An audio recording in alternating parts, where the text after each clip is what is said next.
Hey everybody, this is Deacon Bradley from Life Stoked. So every 30 days I do a different benchmark workout to kind of measure my progress, my fitness, and see how things are going. This month I did a 5K. So 30 days ago I ran a 5K. Today I ran a 5K. Now normally in 30 days the difference that I make and improvement is pretty small. That's not a whole lot of time to train, and to be honest, I didn't do a lot of running specific training during that time.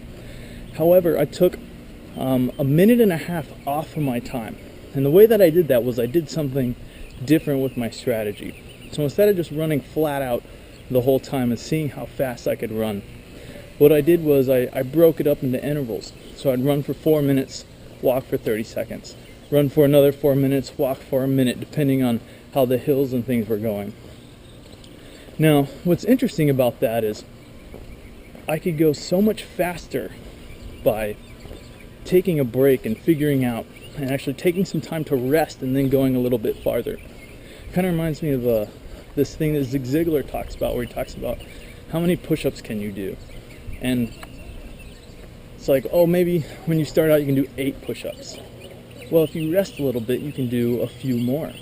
So how does this apply to life? Well, it's important to not go flat out all the time. And the other thing is, when you run out of steam, that's not it. That's not the end. Just because you're working on a project and you run out of steam and you get tired doesn't mean that's it. That's as far as you can go. That's all you can do. No. Take some time. Take a couple days. Just get completely away from it. Recharge, rest, sit down, and you will go a lot farther when you come back. So my camera battery actually died right in the middle of making that video, and I went ahead, took a shower, cleaned up, ate some dinner, did some work, and I kind of wanted to finish my thought there because it's really made an impact on the way that I've been working lately, and I wanted to share that with you. And I'm trying my hardest right now to not use the camera dying and continuing to make the video later as a metaphor for what I've been saying. So you're welcome for that.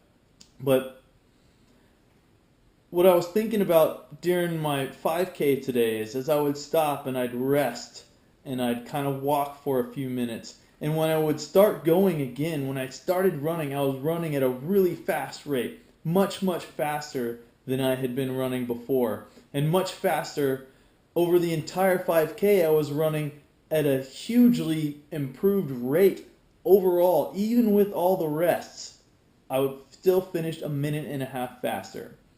So when I kind of take this and apply it to my life, it makes me think about things like working 40 hours a week. I'm a big one for kind of keeping my professional work life inside this 40-hour-a-week box. And sure, there are times when it goes 50, 55, just because that can't be helped. But more often than not, I always try to stick to 40 hours a week. And one of the biggest reasons is not because I'm selfish with my time and not because I don't love my job, because I absolutely do. It's a great place to be.